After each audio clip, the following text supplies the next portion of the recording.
देखिए, मैं सबसे पहले माननीय सर्वोच्च न्यायालय का इस फैसले का स्वागत करता हूँ, इस्तकबाल करता हूँ कि उनके इस फैसले से ज़ाहिर होता है कि अभी इस मुल्क के अंदर, आज़ाद हिंदुस्तान के अंदर अभी संविधान ज़िंदा है और ये सुप्रीम कोर्ट का फैसला उन सांप्रदायिक ताकतों के मुँह पे एक तमाचा है, जो सिर्फ़ इस आधार पर अपनी राजनीति के लिए सिर्फ़ हमारे पक्ष को, ख़ासतौर से मुस्लिम समाज को टारगेट कर के इस टाइप का कदम उठा कर के उनको नुकसान पहुँचाना चाहते थे।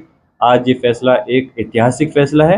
आने वाले समय तक इस फैसले को पीढ़ियाँ याद करेंगी और इस फैसले से यकीनन जो इस समाज को तोड़ना चाहते हैं, इस प्रदेश और देश को तोड़ना चाहते हैं, उनको सबक लेना चाहिए कि इन चीज़ों से सिर्फ तुम ही अपने आप मालिक नहीं हो, तुम्हारे ऊपर और भी लोग बैठे हैं। अगर तुमसे इंसाफ नहीं मिलेगा तो हमें उम्मीद है कि हमें न्यायालय से इंसाफ मिलेगा, जिस पे कि अभी हम मुसलमानों का भरोसा कायम है और यकीनन आने वाले समय के अंदर इस टाइप की मैं उम्मीद करता हूं कि हरकत करने से ये लोग बाज आएंगे, जो भाजपा के सरकार के लोग हैं जो इस टाइप की। लेकिन फिर भी इन्होंने पहले भी कई बार, यहाँ तक अफसोस की बात है कि कोर्ट को भी चैलेंज कर चुके हैं।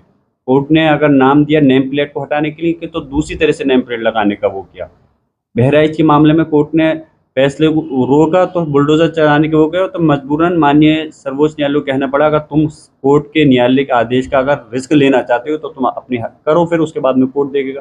तो हम इस फिर से मैं इस फैसले का इस्तेमाल करता हूँ और इंशाल्लाह उम्मीद करता हूँ कि हमें इंसाफ इस देश के अंदर, मुल्क के अंदर कहीं ना कहीं हमारी जो आज से न्यायालय से वो हमें आगे भी मिलता रहेगा। सुप्रीम कोर्ट ने प्राइवेट प्रॉपर्टी को लेकर के भी अपना फैसला दिया। सुप्रीम कोर्ट का तो मानना है कि कोई भी जो प्राइवेट प्रॉपर्टी है सरकार इस तरह से जो है नहीं ले सकती है, यानी हर प्राइवेट प्रॉपर्टी जो है वो सामुदायिक प्रॉपर्टी जो है नहीं हो सकती है। इसको किस तरह से? मुझे तो अफसोस है, सरकार, देखिए सरकार निकम्मी सरकार है।